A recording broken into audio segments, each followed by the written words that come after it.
I have a dream that one day this nation will rise up and live out the true meaning of its creed.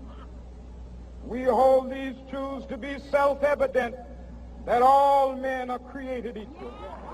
We cannot be satisfied as long as a Negro in Mississippi cannot vote and a Negro in New York believes he has nothing for which to vote.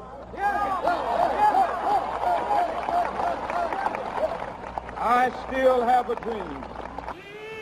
The year was 1963, and it was the height of the civil rights movement when Martin Luther King Jr. delivered his I Have a Dream speech.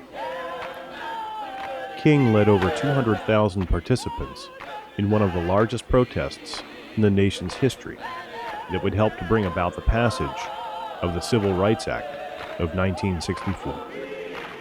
I came to Prince William County in 1964. I accepted a position teaching mathematics and science at Jenny Dean High School, which was the black high school for students in Prince William County. I went in the Army in 1951, January 51, and the Army was integrated in that same year. But even though the Army was integrated, there were still vestiges of racism, segregation, and everything else.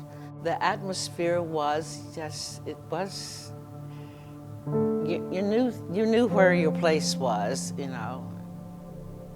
It was a segregation. I was came into the military in 1960, and I know people who have experienced great difficulty in trying to vote.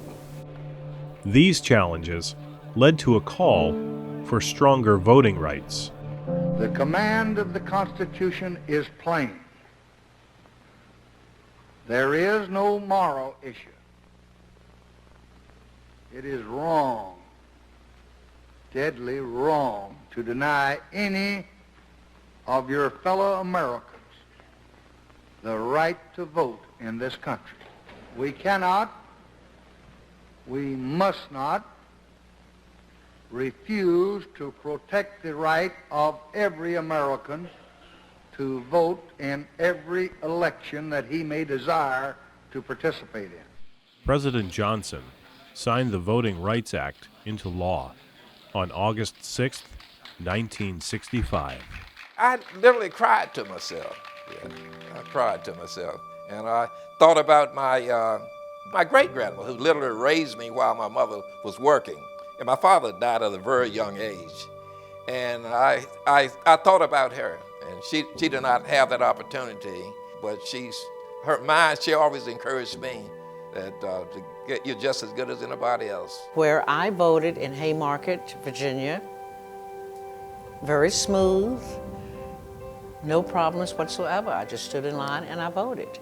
And with this year marking the 50th anniversary of the Voting Rights Act, it's important for every American to remember that every vote does make a difference. Every vote counts. One makes two, two makes three, so on. In mass, people change the way we are, the way we live, what we do. Your expression of that you are able to make in voting determines your future, and if you don't vote, then you really don't have a say-so in your own welfare and well-being. That's why I stayed in the service 20 years, to make sure people had a right to vote.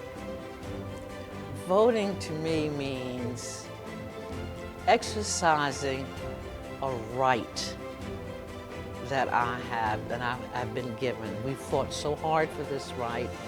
Voting is a right that I have that I will always take advantage of. The legacy of the Voting Rights Act is bringing all kinds of people, different nationalities, together for the good of the nation.